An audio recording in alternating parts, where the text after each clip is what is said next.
Hello दोस्तों, मैं doctor Pradeep आपका अपने यूट्यूब चैनल में बहुत बहुत स्वागत करता हूं। And today's topic is G6PD deficiency. G6PD यानी ग्लूकोज 6 फॉस्फेट डिहाइड्रोजिनेस। दोस्तों, G6PD एक प्रकार का एंजाइम्स होता है जो हमारी बॉडी के रक्त में पाया जाता है। G6PD का प्रमुख कार्य हमारी बॉडी की रक्त की RBCs, जिसे हम लाल रक्त कणिकाएँ कहते हैं, उसे सुरक्षा प्रदान करना है। यदि G6PD की कमी हो जाए तो लाल रक्त कणिकाएँ, जिसे हम RBCs कहते हैं, तेज़ी से टूटने लगती है, जिसकी वजह से हमारी बॉडी में रक्त की कमी, जिसे हम हीमोलाइटिक एनीमिया कहते हैं, यह हो सकता है। और इसकी वजह से यानी कि हीमोलाइटिक एनीमिया की वजह से थकान होना, कमजोरी होना, सांस फूलना, पेशाब का रंग अत्यधिक गहरा हो जाना, डार्क हो जाना, पीलिया जैसी समस्याएं पैदा हो सकती हैं। G6PD डिफिशियंसी सामान्यतया एक आनुवंशिक रोग है, अर्थात जो पीढ़ी दर पीढ़ी आने वाली पीढ़ियों में जाता है माता पिताओं के माध्यम से। महिलाओं में G6PD डिफिशियंसी की वजह से वैसे तो कोई लक्षण नहीं आते हैं, किंतु महिलाएं इसकी वाहक होती हैं, अर्थात यह गर्भावस्था के दौरान यदि G6PD की डिफिशियंसी हो तो महिलाएं इसे अपने आने वाली संतानों को दे सकती हैं। इसके अब हम बात करेंगे इसके लक्षण क्या है।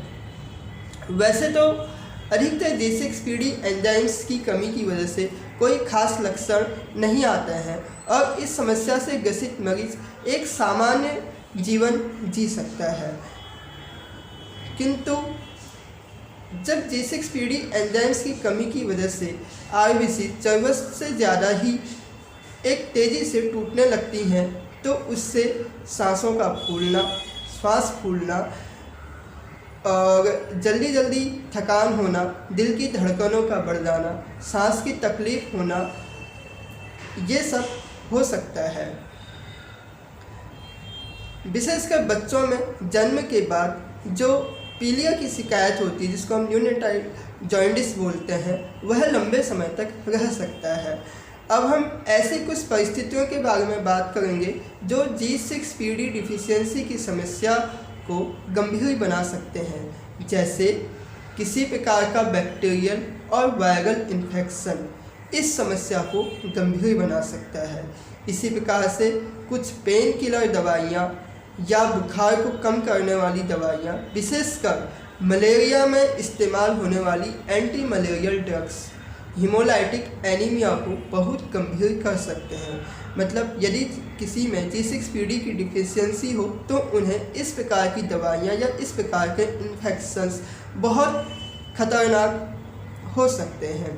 और इसी प्रकार से यदि बच्चों में G6PD की डिफिशियंसी हो तो यदि इस प्रकार के बच्चे गलती से नैप्थेलिन की गोलियां निगल लें तो यह उनके लिए बहुत ही ज़्यादा रिस्की हो सकता है। इसी प्रकार से फावा बीन्स, जिसे हम लोकल भाषा में बाकुला कहते हैं, तो बाकुला की सब्जी या फावा बीन्स की सब्जी जो है G6PD डिफिशियंसी से ग्रसित लोगों में बहुत ज़्यादा खतरनाक हो सकती है। इसलिए ऐसे लोगों को जिन्हें G6PD की डिफिशियंसी हो, उन्हें फावा बीन्स या बाकुला की सब्ज़ी नहीं खानी चाहिए, इस सब्ज़ी को अवॉइड करना चाहिए। अब हम बात करेंगे डायग्नोसिस, कैसे हमें पता चलेगा कि G6PD की डिफिशियंसी। वैसे तो फ्रेंड्स, G6PD की कमी रक्त में हो तो इसका लक्षणों के आधार पर कोई खास पता नहीं चलता है, क्योंकि इसके कोई खास लक्षण नहीं होते हैं।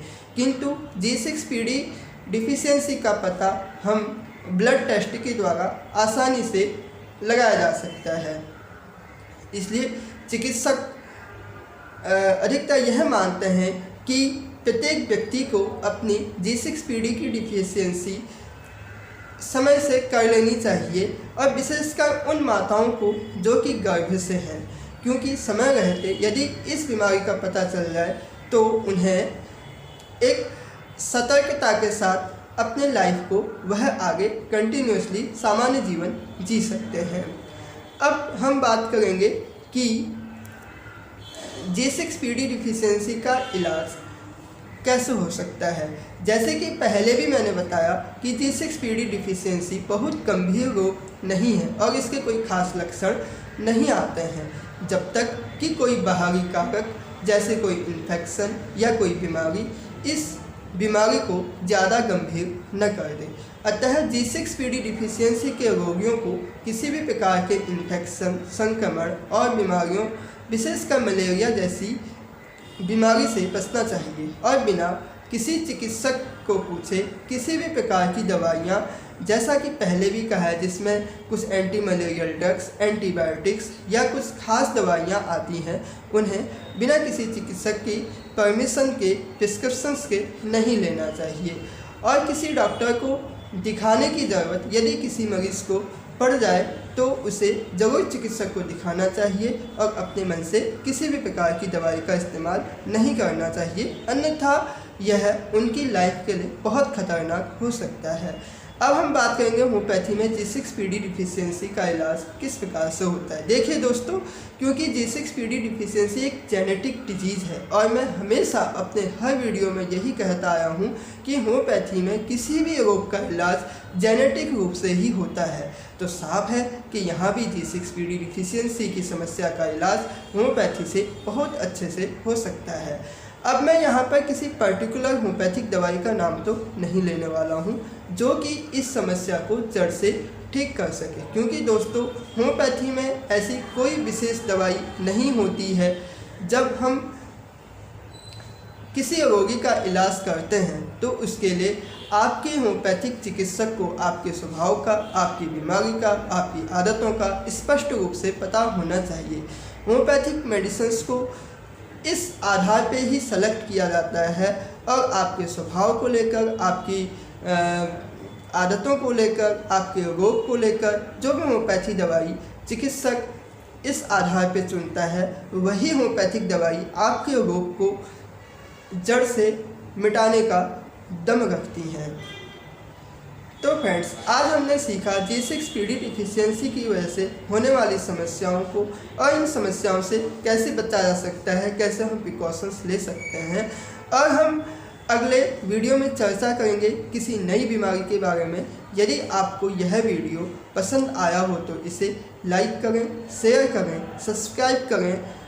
और फ्रेंड्स, यदि किसी भी प्रकार की क्वेरीज आपके मन में हो, कोई भी आपके मन में सवाल हो, तो आप नीचे कमेंट्स में मुझे अपने क्वेश्चंस पूछ सकते हैं। मैं कोशिश करूंगा कि आपके हर प्रश्नों का उचित रूप से जवाब दे सकूं। धन्यवाद दोस्तों, जय हिंद, बाय बाय।